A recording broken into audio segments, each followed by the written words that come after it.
Hello, and welcome to the CDO Magazine interview series. I'm Robert Daniel, Chief Revenue Officer at Docebo Society. Today, I have the pleasure of speaking with Brandon Carson, Chief Learning Officer at Docebo. Before we dive into our discussion, Brandon, can you share a little bit about yourself and your role at Docebo? Yes, well, thank you, Robert. It's great to be here with you all today. Yes, I'm the Chief Learning Officer at Docebo, and I've got a background of learning and development for, probably more than 20 years, serving lots of different roles, but I've had some roles at retail companies, transportation companies, and technology companies across my career. I was the CLO at Starbucks, where I led global learning academies and the future of work practice, vice president of learning and leadership at Walmart, where I was responsible for global leader development and corporate onboarding. I've written a couple of books along the way. The first book, Learning in the Age of Immediacy, 5 Factors for How We Connect, Communicate, and Get Work Done. And the most recent book, L&D's Playbook for the Digital Age. Both of those from ATD Press, and both of those books focused on the intersection of technology, data, and learning and development in the corporate sphere, and the evolution of that and how it's progressed over the years, and a lot of the challenges and opportunities we faced over the years as we make sure we have future ready workforces. I'm also the founder of a nonprofit that provides coaching and mentoring for L&D and HR professionals called L&D Cares. Wow, well, that is a really impressive background, and especially on the books. I've always been intrigued about it, but never did that, and you did it twice. So really impressive. Well, let's dive into our conversation. So, first question for you: AI is impacting the way we work and the future of work. How have you supported the upskilling of AI within your organization? Yeah, that's right now it's in front of us, right? And it's a big inflection point for L&D in general. I would say first, let's all take a breath. The AI race for tech companies moves at a much faster pace than the AI race in non-tech companies to a certain extent. Tech companies are the creators and orchestrators of how AI comes to life. However, we know that humans are hardwired to learn. It's one of the most natural things we do. So let's just understand that we may think we're behind in this AI race, if you will, by just looking at the news every day. But no, we're not. We are taking a steady and recognizable integration of that across a lot of the companies that I've consulted with, worked with, and interfaced with now as the CLO at Docebo. At Docebo, we're focused on using Gen AI not to replace learning, but to revolutionize it. In the coming years, I think AI will do three big things across L&D. It will break the one-size-fits-all tyranny that corporate learning has been disseminating in the past couple of decades. When we moved to digital learning, we decided to build a system of learning that would not and could not bend to the uniqueness of the individual. It's not that we didn't necessarily have the capability to build more personalized learning experiences. We've had that for quite some time. However, we relied on what John Hagel refers to as the scalable efficiency operating model for work. We imagined that by consolidating instruction under the guise of universal best practices, the result would be a consistent capability for the workforce to perform at levels that meet the business objectives. Knowing all along that only a certain percentage of the workforce would execute to those standards and an even smaller percentage exceed them. This model, similar to the manufacturing age era of work, was based on making humans better at work as it was designed to drive cost out of the business, train workers on routine tasks, and to scale efficiency as the core driver of business value. And this worked well enough in the work operating model. For quite some time, human labor has been looked at as a cost burden. And along with that, the training function as a cost center has also been seen as a burden that should minimize their operating cost as much as possible. This thinking and this operating model, however, is really challenged in the age of AI, right, in this era. where most of the routine tasks, or at least a large number of them, will be given to the machines with the power of AI. So what's left are the unique human skills. So one size fits all now must evolve to what I call one size fits one. We must scale to one now and build more personalized learning systems that feel more like conversation than curriculum. Instead of being told to complete a course beyond basic compliance, employees will explore ideas in ways that match their goals, roles, and curiosity in the moment. That kind of personalization at scale is hard to imagine. And I believe this will amplify the humanity of the work. And I believe it's the primary gift that AI gives us. So now we can reclaim the power of humanity to run toward the bigger problems that we're not really talking a lot about. And so I think in this early age of the AI era, this early period, the challenges of human disease like cancer and dementia, the climate crisis, we're not really talking a lot about those or using AI to solve those really big external challenges we face. And but what we are doing is learning how to integrate it and use it to further what I like to say, start making work better for humans instead of making humans better at work. And second, I think AI will close the application gap. So people don't just need to know, they need to do. And AI will bring real time contextual learning into the flow of work. Kind of think about an agentic performance engine, if you will, an engine of performance. And it's a guidance system that doesn't interrupt, but enhances. And so that's when learning truly becomes performance. And the challenge with performance support today is that most of the time it's an overlay onto the existing work system, and usually only in one context. For example, I may need to operate a forklift, and my team used to create training on forklift operation when I worked at an airline. There may be one job aid that instructs, the worker on how to use that specific forklift. So it's contextual to one application. As we move away from that scalable efficiency model that John Hagel talks about, we're moving to what we call scalable learning. And this is where the workforce will be augmented and their performance will be augmented, and they'll be able to have multiple contexts, because we know that you work across multiple contexts in your normal day to day. So we'll have the ability, and AI helps bring this, to support us as we traverse those multiple contexts. And it'll know much more deeply the pros and cons of the worker and their capabilities in that context in which they work. So for example, when I used to do training at the airline, we had 27 different types of vehicles that you could operate at any point across our fleet, across all the airports in which we operated in. So, and each vehicle was a little different. I mean, they're all they operate basically the same way, but they're all a little different in how they actually operate, and their mechanisms and their tools, and their operating components and all of that. So the intelligent sidekick I have, or my augmentation, will provide me what I need to successfully operate that specific vehicle or forklift in that moment. But it also knows that I infrequently operate forklifts or vehicles, so it may need to provide more background information. It also knows that before this task, I was checking inventory, and next I will be bringing some of that inventory to a customer. So it can manage those multiple contexts in the workflow to provide me the right instruction to get done what I need to get done, knowing that the customer is waiting for me. So that rehumanizes work and the learning experience in a lot of ways. I've literally been in situations where the workforce I was responsible for training to perform would have required curriculum to complete on processes that were outdated and no longer supported. So, or even on products that we no longer sold or carried in our company.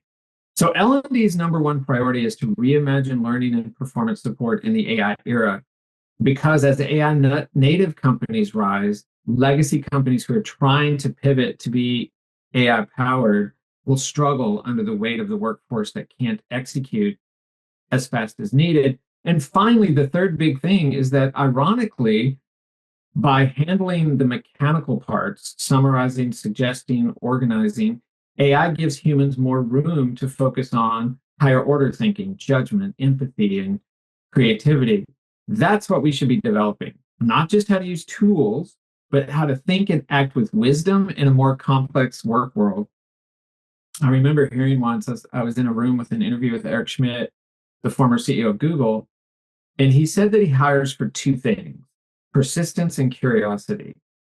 And the key word there is curiosity. Humans are by default curious, but look at what curiosity has brought us too. It's brought us electricity, it's brought us fire, flight, the internet, and now machine intelligence. So unleashing more time for human curiosity to flourish will unlock competitive advantage on a scale we've never seen before. And ultimately, I see AI making learning more immediate, more personalized, and more human. We're not just creating smarter systems, we're creating more capable, connected people. And sorry to go on so long, but I just thought, there's really three big things that AI brings. No, those are fascinating points, and we could dive a lot deeper into all of them. That's that is very comprehensive. So you touched on this a bit, but many people are concerned about AI replacing human jobs. Maybe you could dive a little more in terms of how you see AI and humans working together.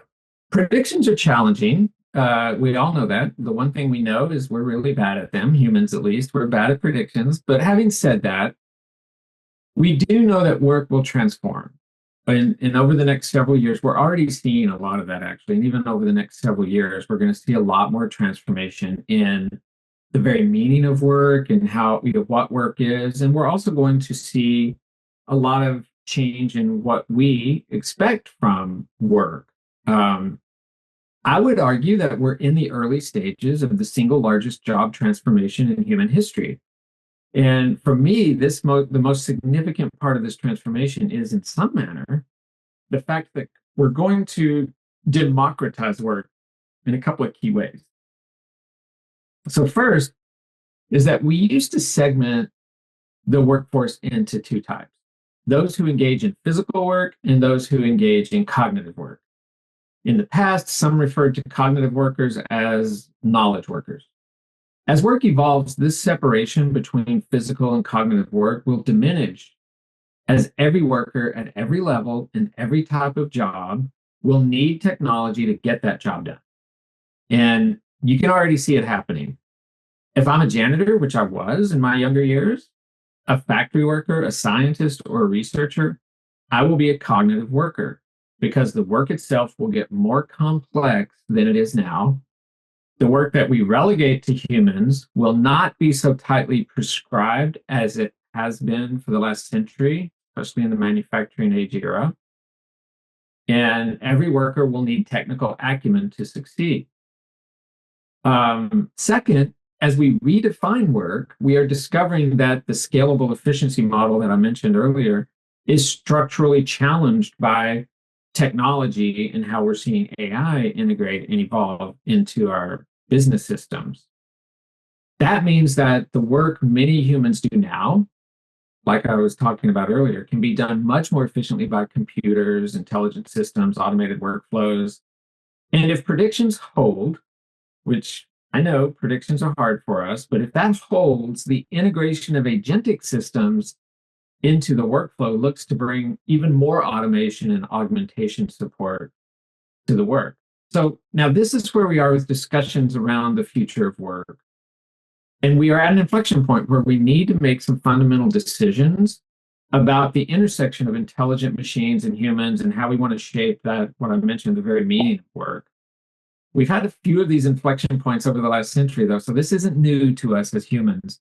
But this one may provide an opportunity for us to fundamentally re-architect work and redefine what we mean by work itself. And given just the last several years of the technology tsunami that we've been experiencing, combined with the pandemic of 2020, and the conversations we've all been having about work since then, our opportunity is to reframe what humans expect of work and what they want from it, and to build a structure that combines the strengths of AI and the strengths of humans. I call it the integration of human innovation and artificial intelligence, HI plus AI, to maximize the strengths of both and drive scalable learning as the core operating model of work. And scalable learning is leads us to a fundamental re-architecture of work, because that means we're organizing work in different ways. And as we redesign work, we're building in the motivation for employees or the workforce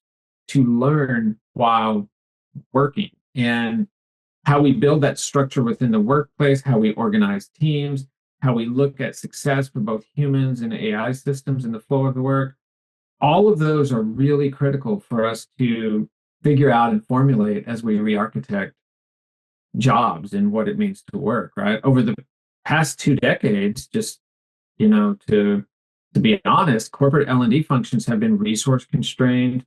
They've been financially pressured to the point of having a credibility questioned as being responsive enough to the business and the workforce. Training programs have become marginal in some regard to learning. And in many instances, by the time training teams manage to document processes and procedures and create training, the world's already moved forward. Right. So our opportunity here is to reinvent learning and ensure that the company we work at becomes a learning company, which means they build, like I said, that motivation to learn into the work systems, both physical and digital. So basically, the entire worker experience will be redesigned as we redesign work. And the great thing about this for L&D is that's an opportunity. The opportunity is to play a role, significant role, in helping to re-architect and redefine work, helping to build that motivation to learn into the work systems, and or choose not to do that. And so we have a choice in front of us, and every CEO and senior leader should question the role of learning across their enterprise now and start to figure out, where it best plays that role of helping to architect the future of work and the future of learning. So to predict the impact of AI on jobs, other than, it's hard, other than we can detect some early patterns. In 2023, we saw one large company lay off a large number of workers, and a lot of people assumed that AI and automation played a role into that.